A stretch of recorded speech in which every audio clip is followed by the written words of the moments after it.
예, 다 됐나요? 예, 시작하겠습니다. 일단 여러분들 강의 계획서 보시면,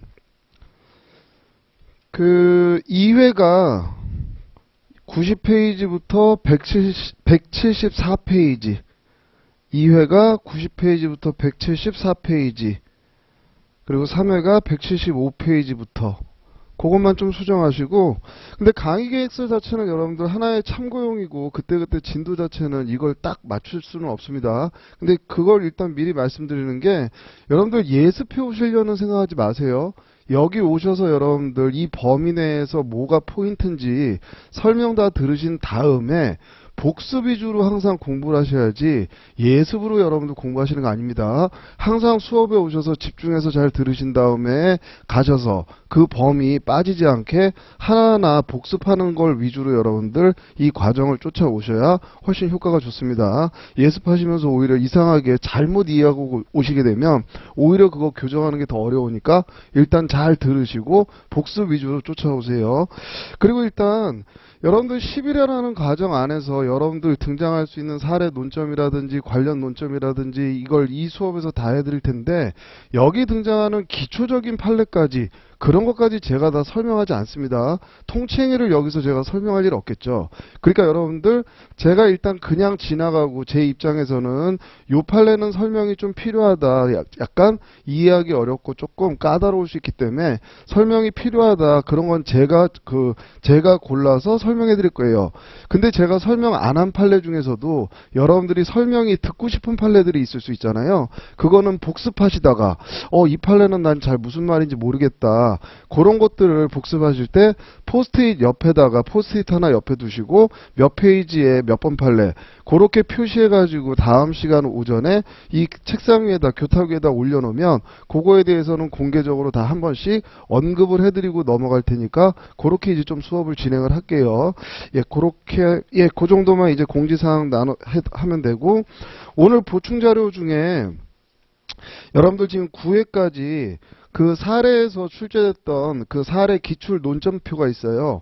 요거 여러분들 항상 그 행정법 공부하실 때 옆에다가 붙여놓으시고 참고용으로 이거 기출됐었던 논점이구나, 그렇게 보시다 보면 어떤 것들이 좋냐면, 예를 들어 지금 처분 사유 추가 변경이 제가 어제 검토한 거에 따르게 되면 아직까지 한 번도 출제가 안 됐어요. 무효확인 소송의 부충성도 아직까지 한 번도 출제가 안 됐고, 부작위법 확인 소송의 심리 범위도 아직까지 출제 안 됐고, 지금 적으시라는 게 아니라 어차피 그건 나중에 해드릴 거니까 이거를 이제 여러분들이 이건 기출론점이구나, 이런 것들이 파악되면 늘상 여러분들 첫 주변 중요하게 공부하시죠. 처분사유 추가 변경 중요하게 공부하시잖아요. 근데 아직도 출제가 안 됐단 말이에요. 그러면 처분사유 추가 변경에 조금 더 힘을 줄 필요가 있겠구나, 그런 것들이 지금 당장 단권화 과정에서는 쉽게 안 됩니다. 이 과정이 끝나고 나서 나중에 진도별 모의고사 있잖아요.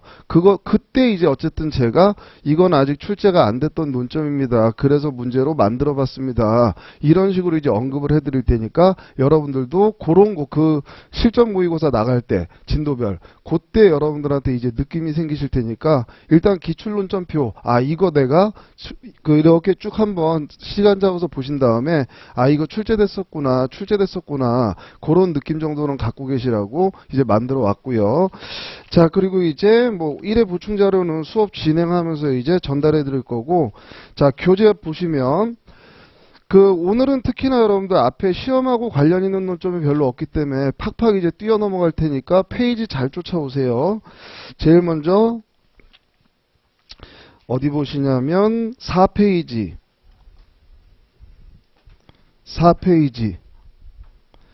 맨 밑에 동그라미 3번 판례 서운 취소, 4페이지 맨 밑에 각주 바로 위에 독립유공자 서운 취소. 이건 통칭의가 아니다.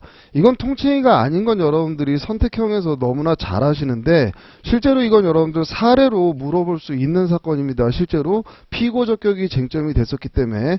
자, 그럼 이거는 이제 제소기간하고 피고적격이 쟁점이 됐는데 어떤 사건이냐면, 자, 칠판 한번 보시죠. 자, 통칭의는 여러분들 고도의 정치성을 띄었기 때문에 사법부가 법만 가지고 판단하기가 껄끄러운 행위다, 그건 여러분들이 알고 계시는데, 이 사건은 어떤 사건이었냐면, 자, 대통령이 A가 살아있을 때 얘는 국가에 공이 있다. 그래서 영전을 수여한 거예요. 그게 서운입니다. 그럼 얘가 살아있을 때는 이 서운에 따라서 여러 가지 혜택을 이제 받겠죠.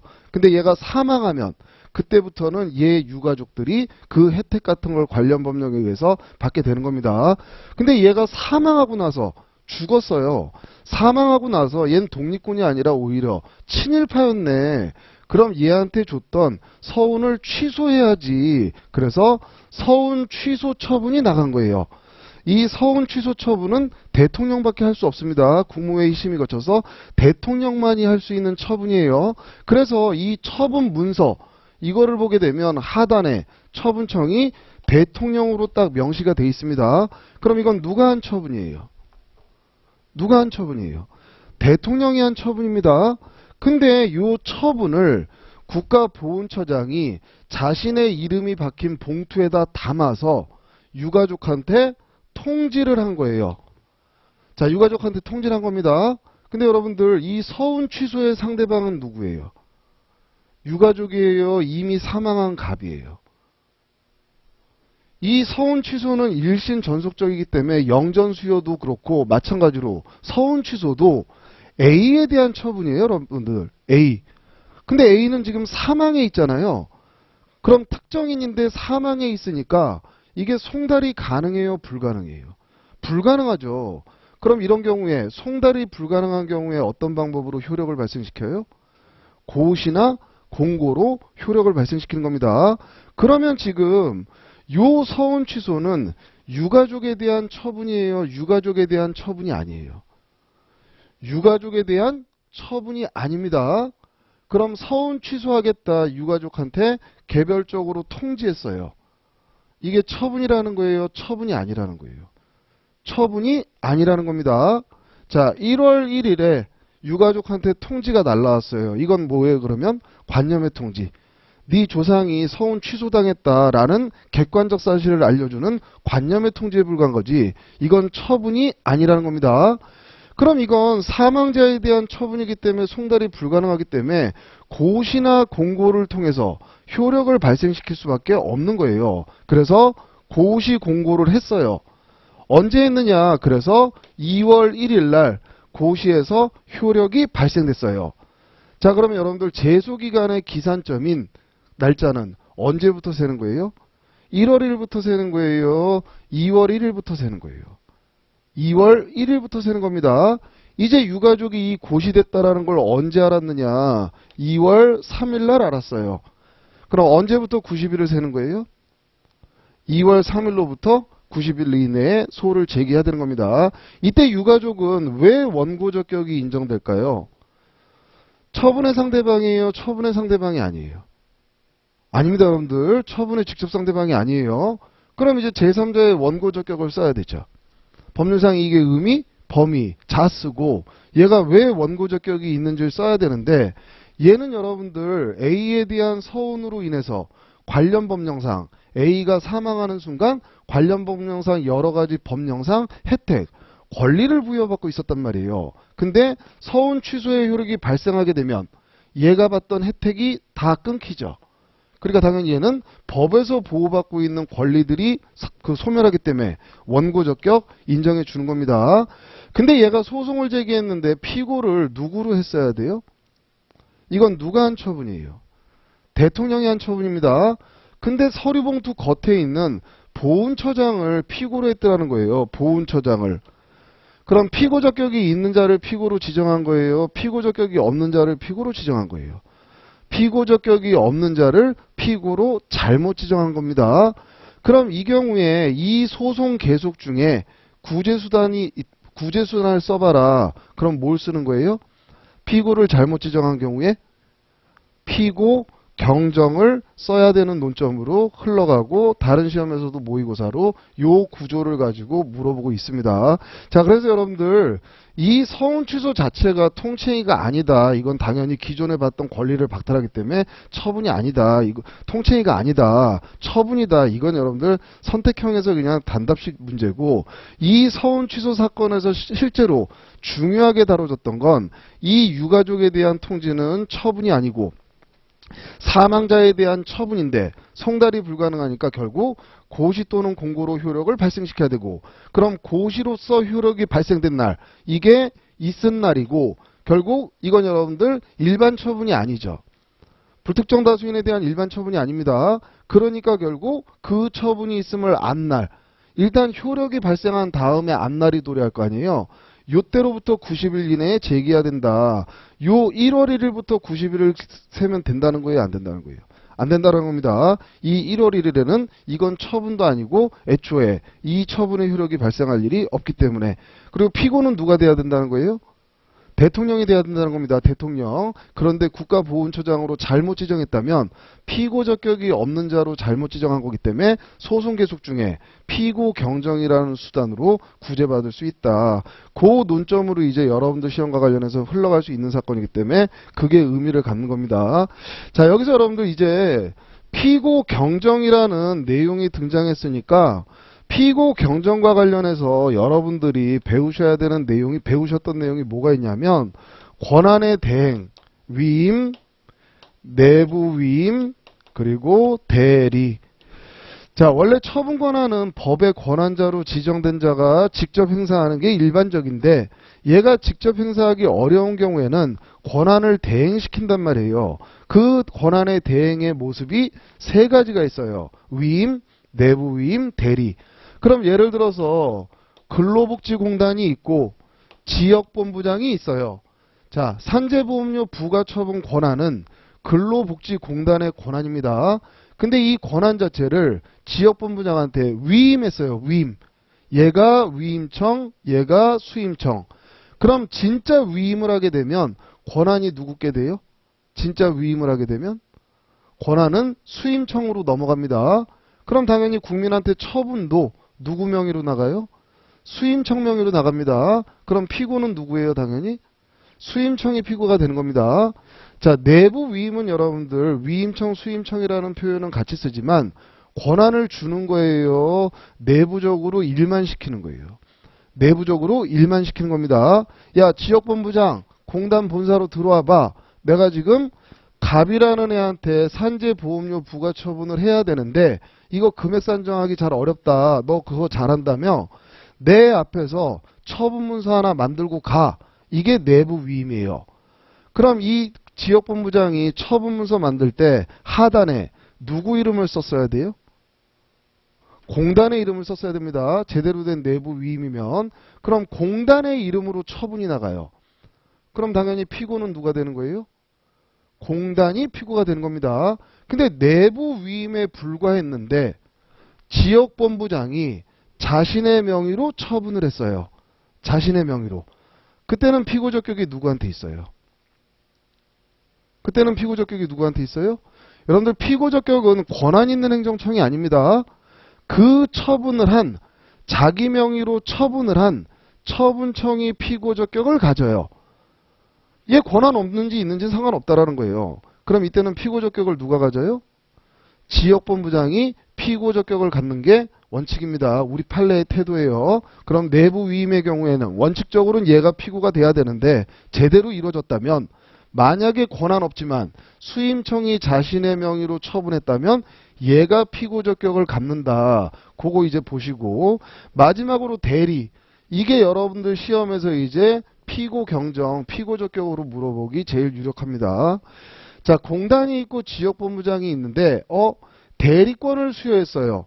분명히 대리권 수여했습니다, 여러분들. 그럼 얘는 대리청, 그 효과를 받는 피대리청. 그러면 얘는 처분을 할 때 뭘 밝혀야 되냐면 나는 공단의 대리다. 지역본부장. 이 대리관계를 밝혀야 돼요. 현명을 해야 돼요. 그렇게 밝혔어요. 그래서 처분이 나왔네요. 그럼 결국 대리는 했지만 결국 그 효과는 누가 한 것처럼 귀속되는 거예요? 피대리청이 한 것처럼 귀속되는 겁니다. 그럼 제대로 대리가 이루어졌다면 피고 적격은 누구한테 있어요? 공단한테 있는 겁니다. 근데 대리권을 수여했는데 얘가 대리관계를 밝히지 않고 그냥 자신의 명의로 처분을 했어요. 그럼 그때는 피고가 누가 돼요? 대리청이 피고가 된다라는 겁니다. 그런데 최근에 대법원이 현명하지 않았어요. 자신의 명의로 했어요.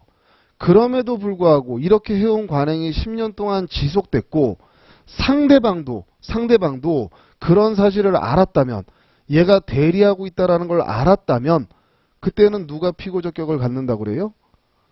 근로복지공단이 피고적격을 갖는다라고 대법원이 판시한 겁니다. 그래서 실제 사건에서 갑은 누구를 피고로 지정했냐면 근로복지공단을 피고로 지정했어요. 지금 현재 대법원 판례에 따르게 되면 잘못 지정한 거예요? 제대로 지정한 거예요? 10년 동안 관행이 지속됐고 얘가 대리하고 있다는 걸 알았어요. 그래서 실제 사건에서 갑은 피고를 공단으로 지정했다고요. 자, 그럼 여러분들 이 피고 지정은 잘못됐어요? 현재 대법원 판례에 따르게 되면 제대로 된 거예요. 제대로 지정한 겁니다, 여러분들. 근데 2심에서 기존에는 이 판례가 나오기 전까지는 현명 안 하고 지명의로 했으면 대리청이 피고적격을 갖는다. 그 판례까지만 있었단 말이에요. 그러니까 소송이 진행되면서 이게 피고적격이 있는 자인가 아닌가 애매하더라는 거예요. 근데 2심에서 얘가 피고를 바꿔주세요. 지역본부장으로 이렇게 피고 경정 신청을 한 거예요. 그랬더니 법원이 허가 결정을 내린 거예요. 그래서 2심에서 피고가 지역본부장으로 바뀌어버렸더라는 거예요. 이제 대법원에 갔네요. 대법원의 입장에 따르게 되면 요 원심의 피고 경정 허가 결정, 이거는 적법해요, 위법해요? 제대로 잘 지정했잖아요. 오히려 피고 적격이 없는 자로 바꾼 거잖아요. 그럼 원심의 이 피고 경정 허가 결정은 적법해요, 위법해요? 위법해지는 겁니다, 여러분들. 위법해지는 거예요. 그래서 실제 사건은 이 모습인데 여러분들한테 만약에 시험으로 물어본다면 약간 각색을 해서 갑이 지역본부장을 피고로 소송을 제기했다. 그럼 피고 적격은 이 소제기한 소는 적법하냐, 피고 적격을 검토해봐라. 그럼 이 판례들 쭉 쓰셔야 되겠죠. 그리고 나서 피고 적격 제대로 지정한 거예요, 잘못 지정한 거예요? 잘못 지정한 거죠.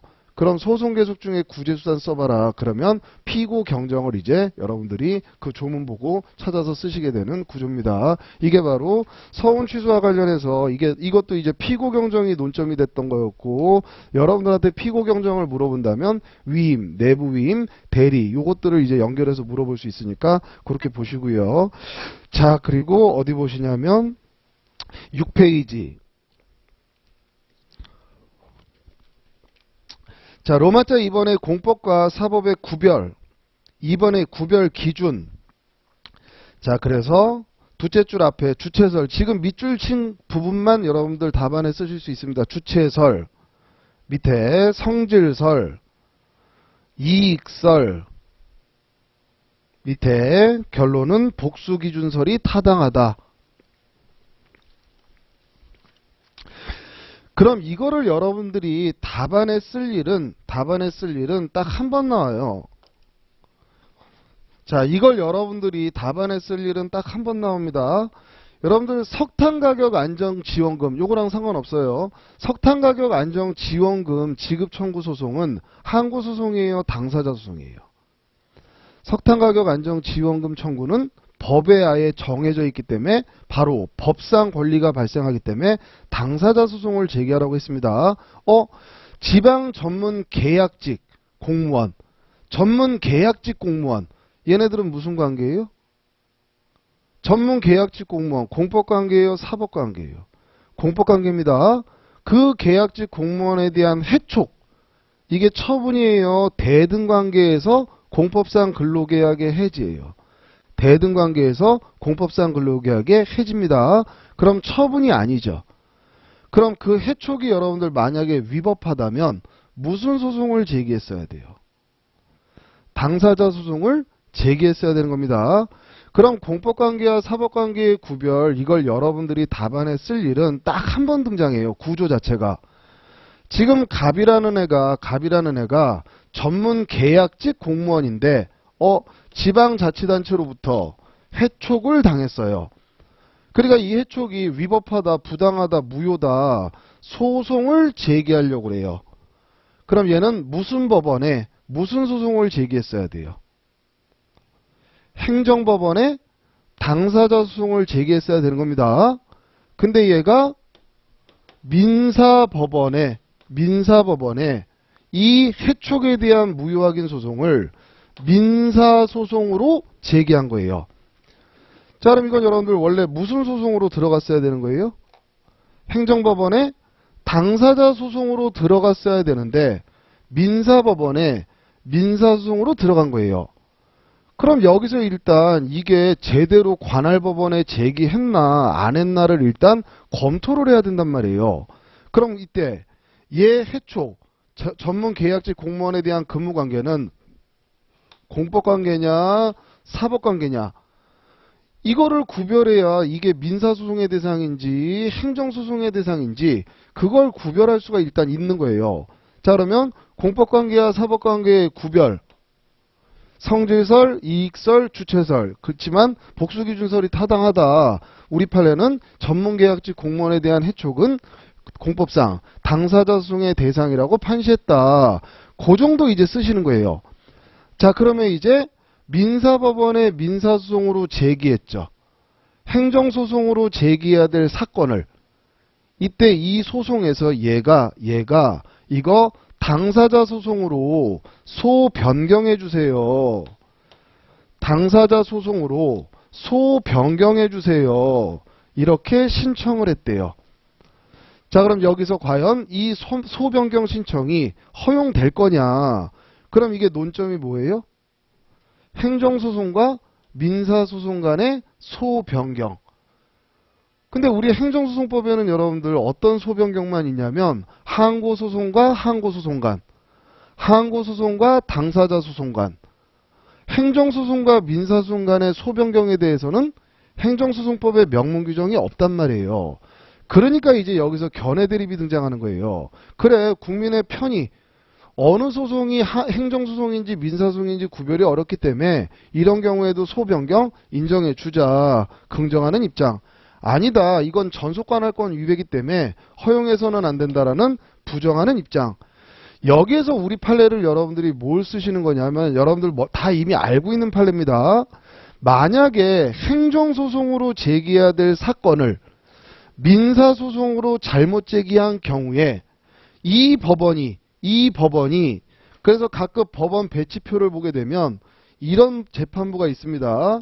민사일부, 행정일부. 그래서 법관수가 적은 경우에는 여러분들 어느 하나의 재판부가 민사일부면서 동시에 행정일부인 경우가 있어요. 그럼 이때 민사소송 들어가게 되면 민사일부의 모습으로 재판하는 거죠. 행정사건 들어가게 되면 행정일부의 모습으로 재판할 수 있는 겁니다. 그럼 만약에 그 수소법원이 행정사건에 대한 관할권도 있다면 행정소송으로 소변경하게끔 유도한 다음에 이렇게 재판하면 된다는 거예요. 근데 그렇지 않다면 관할법원에 이송해줘라. 이 판례는 여러분들 너무나 잘 알고 있습니다. 그럼 이 경우에 여러분들 그 판례는 그거를 쓰시는 건데 검토는 그냥 인정해주자. 이렇게 그냥 흘러가시면 돼요.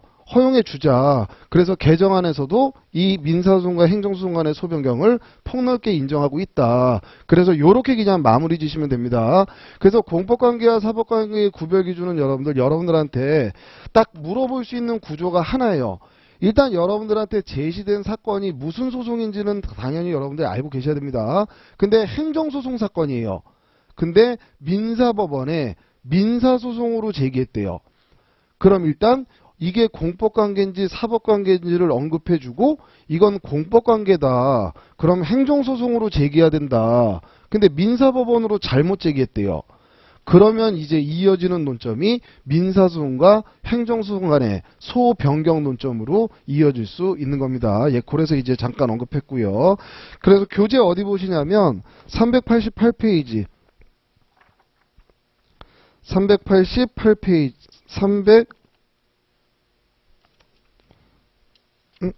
잠깐만요. 페이지를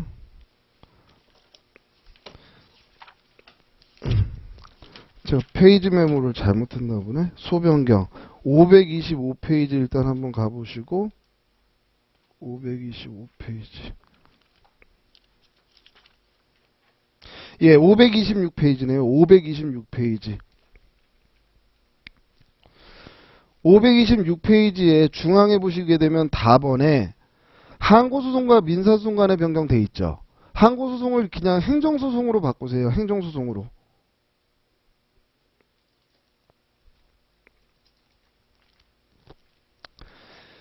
자, 행정소송법은 행정소송과 민사소송 간의 소변경에 대해서는 명문의 규정을 두고 있지 않다. 그 위에다가 긍정설 vs 부정설 견해 대립이 있다. 다만 판례는 수소법원이 행정소송에 대한 재판 관할도 동시에 갖고 있는 경우에는 행정소송을 민사소송으로 변경하는 것을 허용하고 있다. 그렇게 이제 쓰시고 그 옆에다가 소변경 허용해 주는 것이 타당하다. 그 정도로 여러분들이 이제 기억하시면 돼요. 그래서 한 15점 정도로 여러분들 물어볼 수 있는 논점입니다. 막 중요한 논점은 아니지만 그래도 순간적으로 물어보게 되면 이 논점 찾기가 상당히 만만치 않습니다. 예, 그렇게 이제 보시면 되고. 자, 어디 보시냐면 9페이지에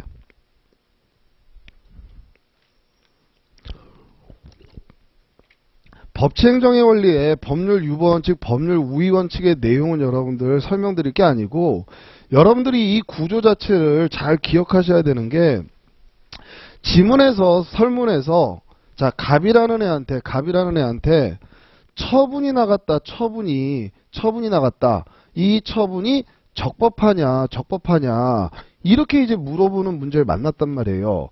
그럼 처분이 적법하려면 여러분들 무슨 요건이 충족돼야 돼요? 주체, 내용, 형식, 절차. 이 네 가지 요건에 어디에라도 하자가 없어야 되는 거예요. 그럼 주체가 뭐예요? 주체에 관한 요건이 권한이 있는 자가 처분을 했어야 된다. 근데 이 권한이 결국 국민보다 우월한 지위에서 처분할 수 있는 권한이죠. 그럼 행정처는 본질적으로 국민보다 우월해요. 법에서 우월한 지위를 만들어줘야 돼요. 법에서 우월한 지위를 만들어줘야만 되는 겁니다. 그게 법률 유보예요. 그럼 일단 이 처분이 적법하려면 처분의 법적 근거가 없어도 돼요. 침익적 처분은 반드시 법의 근거가 있어야만 돼요. 침익적 처분은 반드시 법의 근거가 있어야만 되는 겁니다. 그래서 근거 있어요.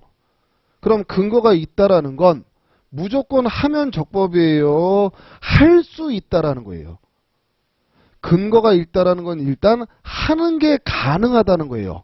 하는 게 가능하다라는 겁니다. 그래서 1년의 영업정지 처분이 나왔어요. 일단 할 수 있기 때문에 했어요. 그럼 무조건 적법해요. 다시 법에 위반해서는 안 돼요. 법에 위반해서는 안 되는 겁니다. 그럼 애초에 얘가 법을 위반한 적도 없는데 1년의 영업정지 처분이 나왔어요. 할 수는 있죠. 근데 사실관계를 잘못 알고 나갔죠.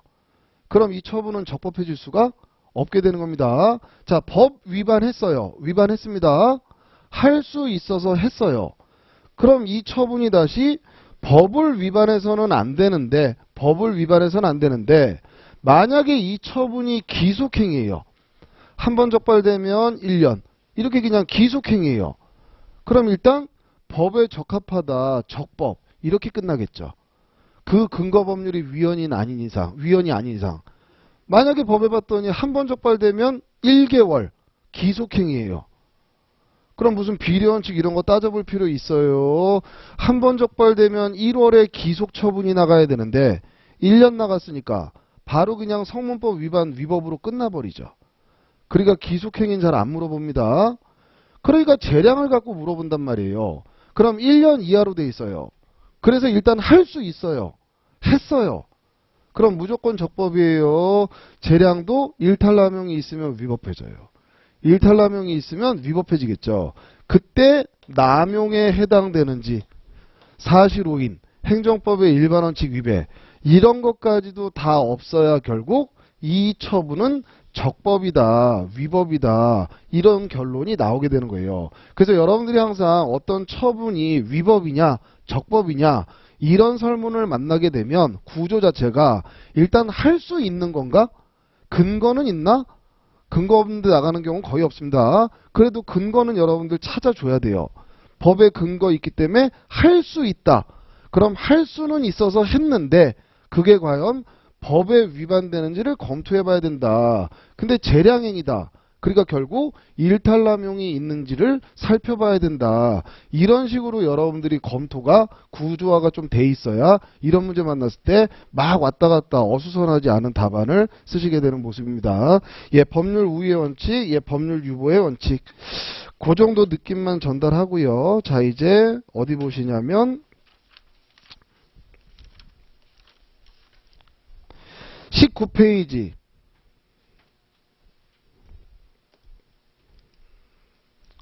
자, 19페이지에 반가로 2번에, 양가로 2번에 공적 견해 표명을 부정한 판례. 1번 판례만 좀 설명드릴게요. 폐기물 처리업 사업 계획에 대한 적정 통보는 국토 이용 계획 변경, 신청 승인에 대한 공적 견해 표명이 아니다. 이건 구조 자체가 갑이라는 애가 A라는 행정청이 규율하는 A라는 법에서 폐기물 허가 처분을 받고 싶은 거예요. 근데 이 폐기물 처리업 허가는 이걸 받기 위해서 많은 막대한 자금이 필요하기 때문에 관련 법령에서 먼저 사업계획서를 제출해봐라. 그럼 행정청이 사업계획서를 읽어보고 적정하네 부적정하네 그거에 관해서 통보를 해주게 돼 있어요. 얘가 써낸 사업계획서에 폐기물 처리업 허가를 받으려면 매립지가 있어야 된단 말이에요. 그러니까 갑이 내가 매립지는 토지를 매수해서 거길 매립지로 이용할 예정입니다. 이렇게 써냈어요. 그러니까 행정청이 매립지로 쓸 토지는 매수하겠다고 사업 적정하네. 적정 통보를 내줬어요. 근데 얘가 생각했던 토지가 이 토지였는데 이 토지는 B라는 법에 의해서 B라는 행정청이 관리하는 녹지지역이었어요. 녹지지역이 있습니다. 여긴 행정계획으로 개발이 금지된 지역이에요. 녹지로 보존하겠다라는 겁니다. 얘가 이제 이 토지를 매수했어요. 매수했습니다. 그리고서 이걸 신청한 거예요. 이 녹지를 매립지로 변경해달라. 그랬더니 얘가 절대 이거는 매립지로 변경해 줄 수가 없는 데다. 그래서 거부했어요. 그랬더니 얘가 주장하는 거예요. 아니 내가 폐기물 처리업에 대해서 사업계획서 냈을 때 A라는 행정청이 적정하다고 했거든? 그럼 이 적정 통보 안에는 내가 나중에 너한테 가서 이거 매립지로 바꿔달라고 신청하면 바꿔줄 거라는 약속까지 포함되어 있는 거야. 이렇게 주장한 거예요. 그러니까 이건 신뢰보원칙의 위배인데 전혀 이 적정 통보에는 여러분들 이 토지에 대해서 나중에 내 매립지로 바꿔달라고 하면 바꿔줄게. 이런 견해 표명까지 여기에 포함되어 있어요. 전혀 그런 의미까지는 포함되어 있지 않아요. 전혀 그런 의미까지는 포함되어 있지 않다라는 겁니다. 따라서 이거는 신뢰보원칙에 위배되지 않는다. 자, 그랬던 사건이고요. 자, 이제 21페이지. 21페이지 답안에 사실 이 신뢰보호 원칙은 여러분들 사례에서도 간단하게 잘라서 물어볼 수도 있지만 이제 여러분들 공법 기록형 같은 거 할 때 이 신뢰보호 원칙을 이제 언급할 일들이 생기시는데 신뢰보호 원칙에 여러분들 요건 선행 조치가 있어야 된다. 보호 가치가 있는 신뢰가 있어야 된다. 그 신뢰에 기인해서 일정한 처리가 있어야 된다. 선행 조치에 반하는 후행 처분이 있어야 된다. 이거를 여러분들 시험에서 장황하게 막 쓰도록 유도는 안 할 것 같아요. 실제로 그거 못 쓰시는 분들도 없을 거고 실제로. 그런데 신뢰보호 원칙에서도 항상 여러분들이 꼭 알고 있어야 되는 관련 논점이 뭐냐면 자, 갑이 종교법인이에요. 여러분들 잘 알고 있는 종교법인 사건입니다. 이 갑이라는 애가 담당 공무원한테 가서 내가 지금 이 토지를 하나 매수해서 여기다 종교회관 건립하려고 하는데 지금 여기가 전이란 말이에요. 지목이. 그럼 전에는 여러분들 건축 허가가 안 나와요. 그럼 이 전을 대지로 형질 변경을 해야 결국 건축 허가를 받을 수 있게 된단 말이에요. 그러니까 먼저 가서 물어본 거예요. 담당 공무원한테. 내가 이거 토지 매수해 오면 형질 바꿔달라고 하면 바꿔줄 거야? 그래, 바꿔줄게. 바꿔줄게. 이렇게 얘기한 거예요. 근데 이 지역은 법령상, 아예 법상 바꿔줄 수가 없어요. 아예 허가가 금지된 구역이에요. 근데 얘가 잘못 알고 바꿔줄게. 이렇게 약속을 했네요. 그럼 이 선행조치는 여러분들 법에서 바꿔줄 수 없는데 바꿔줄게라고 잘못 나간 거죠. 그럼 이 선행조치는 위법한 겁니다. 근데 신뢰보원 측에서 말하는 선행조치는 항상 적법해야 돼요. 위법해도 상관없어요. 위법해도 상관없습니다. 얘가 보호받는지 못 받는지 구분은 그 신뢰가 보호가치가 있는 신뢰냐 아니냐 이거에 따라 갈리는 거지, 선행조치가 위법하냐 여부는 전혀 신뢰보원 측 주장하는데 문제가 되지 않습니다. 얘 보호가치 있었어요. 그래서 얘가 요건 갖춰서 신청했어요. 신청했습니다. 근데 거부가 나왔어요. 못 바꿔준다. 그럼 행정청은 왜 못 바꿔준다라고 할 수밖에 없어요? 법상 아예 금지된 구역이기 때문에. 그럼 이렇게 거부를 할 수밖에 없는 건 법치행정 때문에 그렇단 말이에요. 법에 따라야 되니까. 그런데 얘는 뭘 주장해요? 신뢰보원칙의 요건이 충족됐으니까 신뢰보원칙을 주장하겠죠. 신뢰보원칙을. 이때 만약에 법치주의 원칙과 신뢰보원칙이 충돌할 때 항상 법률 적합성이 이긴다 이렇게 보게 되면 신뢰보원칙은 주장을 못하죠. 그럼 그냥 거부는 적법하다고 끝나죠. 아니다. 신뢰보원칙도 효력이 뭐하고 같아요? 헌법. 법치행정의 원리도 헌법. 양자 동급이다. 그럼 이 거부가 위법인지 적법인지는 비교 역량을 해봐야 된다. 그래서 얘 신뢰를 능가하는 공익이 더 크다면 그때 이 거부는 적법하다.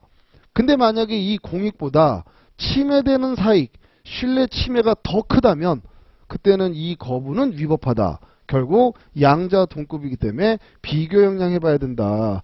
그래서 여러분들한테 신뢰보원칙을 만약에 잘라서 물어본다면 법상 아예 금지가 돼 있는 경우, 근데 내주겠다라고 잘못 약속한 경우, 이 경우에 해결 방안은 어떻게 이제 법원에서 그 해결을 어떻게 하는지 그런 거, 그 구조 자체는 여러분들이 알고 계셔야 됩니다. 예, 법률 적합성의 원칙. 두째 줄, 행정의 법률 적합성 우선설. 항상 법치가 이긴다는 입장이고, 바로 밑에 양자 동의설. 밑에 판례.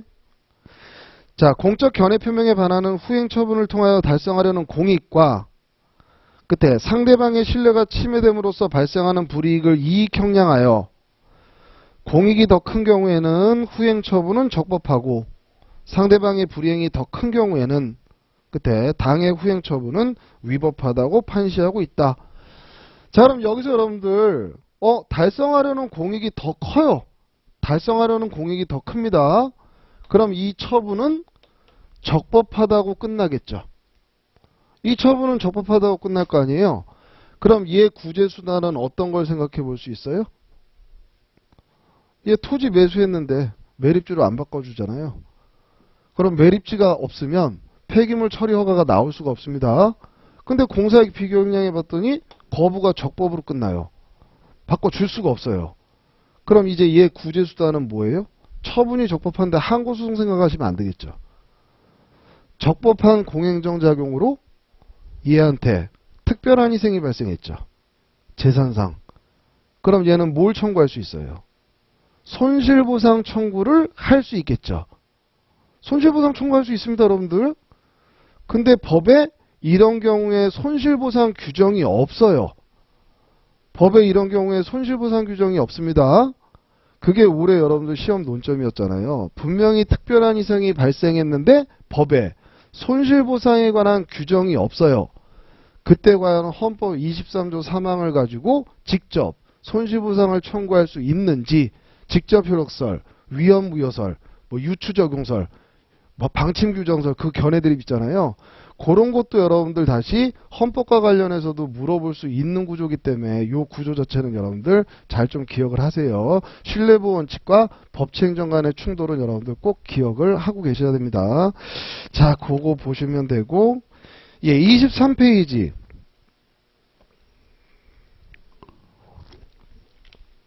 양가로 4번에 구체적 사례, 동그라미 1번에 실권을 인정한 사례 3년, 실권을 부인한 사례 1년 10개월. 근데 이건 여러분들이 그냥 뭐 공무원 이렇게 선택형 보면 3년은 인정했고 1년 10개월은 인정 안 했고 뭐 이렇게 그냥 생각하시면 되는데, 그래도 여러분들 법률 전문가가 되실 거니까 실권을 인정한 사례의 첫째 줄 끝부분 보시게 되면 형사처벌 나오죠. 형사처벌 나오죠. 이게 핵심입니다, 여러분들. 신뢰보호 원칙의 선행조치의 단순한 부작위는 선행조치에 해당돼야 안 돼요. 단순한 부작위, 그냥 행정청이 아무것도 그냥 안 하고 있어요. 그건 신뢰보호 원칙의 선행조치에 들어가지 않습니다. 명시적이든 묵시적은 가능하지만 단순한 부작위는 신뢰보호 원칙의 선행조치가 될 수 없어요. 그럼 이 두 개의 사건은 어떻게 다르냐면, 갑이라는 애가 있고 을이라는 애가 있는데 둘 다 운전면허 정지기간 중에 차를 몰았다는 등 또는 사고를 일으켰든 법을 위반한 거예요. 그 사건이 이쯤 터진 거예요. 그러면 행정청은 이 당시에 적발했으니까 행정처분으로서 얘네들의 면허 취소 처분을 할 수 있는 상태란 말이에요. 근데 이 사람은 요 사고로 인해서 인사사고가 발생했네요. 그러니까 형사법정에 끌려가서 형사처벌을 받았어요. 그리고 나서 3년 동안 운전하고 다니면서 신호위반이니까 경찰이 면허증 제시하라. 면허증 제시했어요. 과태료 5만원. 이런 식으로 운전하고 다녀도 아무런 처분이 나오지 않았단 말이에요. 그럼 얘는 어떤 생각을 할 수 있어요? 형사처벌과 행정처분이 별개라는 건 법률을 아는 사람은 알지만 일반 국민 입장에서는 국민한테 나갈 수 있는 제재 중에 형벌이 가장 무거운 건데 이렇게 형벌을 받으면 행정처분은 별도로 안 나오나 보다, 이렇게 믿을 수 있죠. 근데 새삼스럽게 3년이 지나서 면허 취소하는 건 이건 허용하지 않겠다라는 거예요. 이게 핵심입니다. 근데 얘는 그냥 적발되고 난 다음에 1년 10개월이 그냥 지났어요. 그리고 면허 취소 나온 거예요. 을한테는 여러분들, 나한테는 면허 취소가 나오지 않을 거야 라는 정당한 이유가 생길 구체적 사정이라는 게 있어요, 없어요? 없죠, 여러분들. 이건 단순한 부작이에요. 그냥 부작위 상태로 시간만 흘러간 것 뿐입니다. 그렇기 때문에 여기서는 실권이 안 된다라는 거예요. 그러면 여러분들 선택형 때문에 여기 이제 교재에는 없지만 갑이라는 사람이 신청을 해서 허가를 받았어요. 자, 허가를 받았습니다. 근데 얘가 애초에 허가 받을 때 위조 서류 꾸며내서 행정청을 속여서 허가를 받아갔어요. 행정청은 이런 사실을 모르고 있습니다. 20년 동안 얘가 이 허가를 기초로 행정서사 업무를 해왔어요. 20년이 지나서 행정청이 이 사실을 알았어요. 이 사실을 알았습니다. 그래서 얘 허가를 취소했어요. 취소했습니다. 20년이나 지났죠. 20년이나 지났잖아요. 이거 실권되기 때문에 취소하면 안 된다 그러겠어요? 너무나 당연하게 취소할 수 있어요. 너무나 당연하게 취소할 수 있는 겁니다, 여러분들.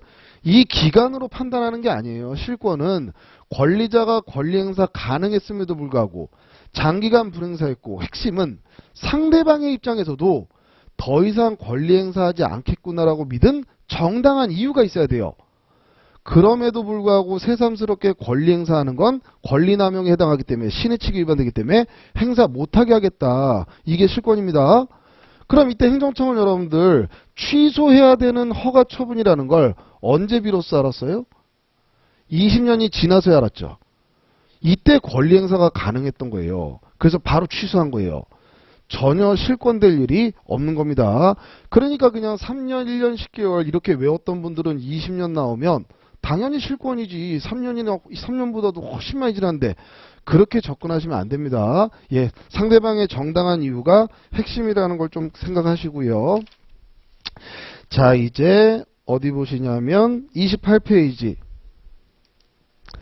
예, 조금만 쉬었다 할까요? 예, 조금만 쉬었다 하시죠.